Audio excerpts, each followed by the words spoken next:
Hi, everyone. Welcome to Sunday School for this week. So since this week we have the holiday of Thanksgiving coming up, we thought we'd talk about what we're thankful for and what Thanksgiving means to us. So, Father Marshall, when during the day do you often give thanks? Do Well, you think about what you're thankful for? it's funny. The time of day, and also what I give thanks for, kind of go hand in hand. And that um, I find myself offering thanks at the end of my day. So as I express the gratitude of the things that I've gone through, I've experienced, I'm giving those back to God after God gave them to me. I find that's my time. And actually that kind of works out in my life as well, because as I look back on the things that happened in my life, for good and for ill, whether I hit a home run or experience some incredible failure or challenge, I've learned to give thanks for those because they all help form me and shape me. So I'm a look back thanker. How about you? How do you give thanks? Well, I think, especially during this past year, what I've been thankful for the most has been just waking up in the morning and having everybody in my family healthy and being able to, go about our day. And so I think for me, it's almost the opposite. So I'm thankful when I think about my thanks. It's often in the morning when I just wake up. And I know we're all still here, we're all still healthy, and we have the opportunity to go forward with our day and to become who we are and take the opportunities that are given to us. So yeah, kind of like the flip side of the coin there. Yeah. So looking back, thanks, and looking forward, Looking thanks. forward things. So yeah, there's two ways you can do it. Yeah. As I always do, I have a Bible story if you want to hear it Oh about yeah, giving let's thanks. listen. And the funny thing is that I think it combines both of our perspectives on looking back thanks and looking forward thanks. So you tell me where you hear those two as I complete the Okay. story. So once upon a time, Jesus was traveling with his disciples. He did that a lot. And they were actually on a boat trip to cross the Sea of Galilee. And as they crossed the Sea of Galilee, they arrived in a country called that was populated by people who were referred to as Gerasenes. And these Gerasenes, they lived in a small community. There was a person who lived in their community who was pretty notorious. He had some problems. And as the disciples were pulling the boat up onto the shore and Jesus was getting out, there was a set of tombs that were off to the side of the beach. And from those tombs, they heard a huge howl, a yell, like as if a big animal, was in pain and angry. And from the tombs comes this man, and he's naked and he's covered in filth, and his hair is in knots, and his eyes are streaming with tears, and he has specks of spittle in his beard, and he's terrifying. And everybody jumps back and like, let's get back in the boat and go. Jesus says, no, wait a minute.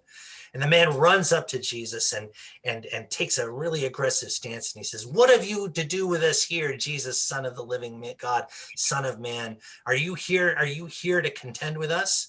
And Jesus says, I'm here to help this man.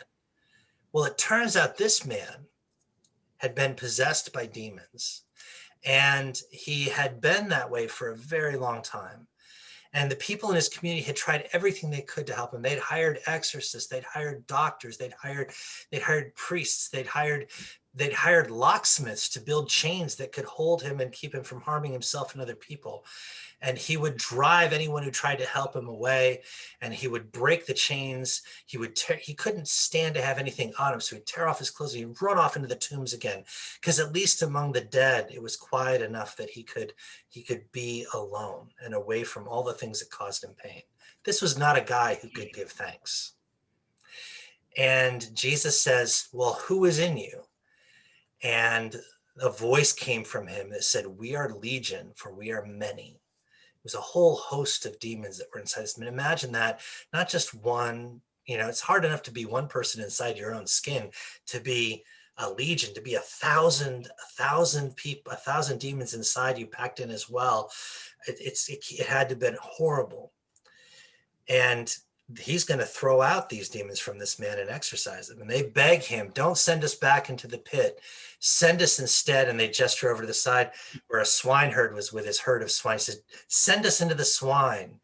And Jesus does. Go, get into the swine. And the swines jump up and they can't stand it. They run into the ocean and drown themselves. Now, this terrifies the swineherd. I mean, you would be too, wouldn't you? So he gets up and he runs into town. He tells people, you would not believe the ruckus that is going on there. Back at the tombs, back by the seaside. And they all come running. And they expect, here's what they expect. They expect to find the Gerasene demoniac. He doesn't even have a name anymore. He's just the demoniac. They expect to find him crazy and having hurt people because they're used to that. But instead of finding a man who is naked and covered in filth, who's in pain and screaming and doing violence to people, they find a man who's cleansed. His hair has been combed through. His beard has been washed. He's been washed off. He's wearing clothing and he's sitting with Jesus. And more so, he's in his right mind. And they're dumbfounded. They just can't wrap their mind around it. They're so moved. They beg Jesus to come and stay with them. Jesus says, no, I have to be on my way. And the man gets up to follow Jesus. He says, no, you need to stay here.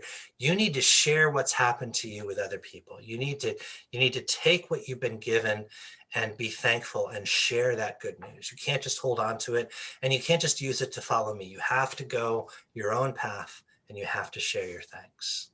Mm-hmm. So I love that story because it teaches us really that when things happen to us that reform us, reshape us, and give us pause to offer thanks to God, to other people. Thanksgiving is really us taking what we've just experienced and giving that. Mm-hmm. And giving that up. So the kind of the way we share Eucharist, the way we share communion. Eucharist itself, the word means thanksgiving. That portion of the service on our Sunday worship is called the Great Thanksgiving, where we share the body and blood of Christ, which he gave us, and now we give to anyone else who comes seeking him. So we're celebrating Thanksgiving every Sunday. Exactly. And anytime we make Eucharist, it's funny, I did it twice on Thursday when I visited some people who were shut-ins, and I shared communion with them. It's one of my best parts of my job. In fact, did I bring communion to the hospital for you? You did, yeah. When I think with each of my children, you brought communion to me in the hospital. And then you also did, even after when I couldn't come to church, yeah, you came to my house and you brought it to me. So we celebrated Thanksgiving in those times too. Yeah. I was thinking though about something that could be the looking forward and looking back thanks. That might be a good story. Would you like to hear that?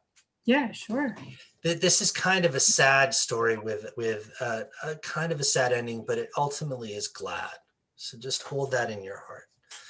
I had a parishioner here at St. Peter's who was a lovely person. She could be a bit scratchy sometimes, but she was a very good human being, and her heart was always in the right place. She called me one day and she said, I want you to come to the hospital. I said, okay. I go, what's up? She goes, I'll tell you when you get here. I walk in and there she is sitting in a sunbeam in a chair beside her bed. And I sit down next to her and I say, what's up? She goes, well, the doctors have told me that I have cancer. Pancreatic cancer. It's a very bad kind of cancer. And they tell me that I'm probably terminal. And I said, okay. Because that's the thing a priest would say. You don't say, I'm sorry. You don't say, you don't try to come up with something nice to say. You just simply let it be because they've just given you this thing. Let it be. So I said, okay. So what's happening with you? She says, well, I've been doing a lot of thinking. She says, I was thinking about this and I thought to myself, if I fight this thing and I get better, and I live longer, that's good. And if I die because I'm sick, and that happens, if I die, I see Jesus. And then there was a long pause. And she says, Father, it's pretty good either way. And in that moment, I think, as you and I were just talking, I realized that this person, at the very moment that she was sitting in that hospital room, at that moment, not only was she able to look forward and give thanks, she could look back and give thanks. And she was exactly in the right place. When we think about gratitude, that kind of got me. Yeah. Yeah. That's definitely something to remember, to think about, even in that moment. Yeah. That she was able, yeah, both to look forward and backward. Yeah. Thanks. Yeah. So as you get ready for Thanksgiving, what are you giving thanks for the holiday? Um, Again, I think, it's going to be a different Thanksgiving this year. I'm sure it is for everybody, where things are going to be a little bit different. So, but again, I think the fact that I can still be with my immediate family, and I still can do Zoom calls with with everybody else, and we could still see each other that way. When you think about it, 15 years ago, we wouldn't have been able to do that. So It's I'm true. very thankful that we have this capability now, that we can see each other without physically being present with each other. Let's be thankful for that. And again, that looking forward thanks, I think, is definitely that hopeful thanks. Will definitely be present at the Thanksgiving table too. Just thankful that we have the opportunity of another day and to keep moving forward. I think that's great. Thank you. Thank you. Thank you. Yeah. And I think that's important too, right? Is to also, we can talk about what we give thanks for. We should also think about who we can say thank you to, right? Absolutely. And yeah, so thank you, Father Marshall. Yeah. And who you think about who else in your life you can say thank you to. Um, That's perfect. So things are changing a little bit for Sunday school, aren't they? Yes. So next week it's going to be a little bit different because we're coming upon Advent now. So believe it or not, right, there's a few more weeks, 4 more weeks until Christmas starting next week. So we're going to be, this for Sunday school, having a virtual Jesse tree.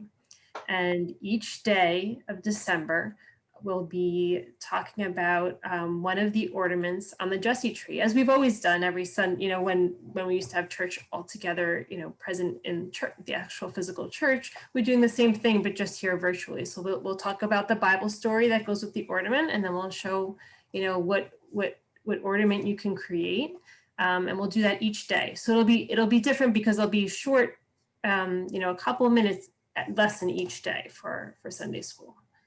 Yeah. Well, thanks everybody for supporting the big questions. We really appreciate it. We had one of our most viewed videos last week, so I hope we do as well this That's week as great. well. Yeah. So, all right. So we Well, will happy see Thanksgiving, you. everyone. Yes. Have a great holiday, and we will see you soon. Next week. Yeah. All right. Bye-bye.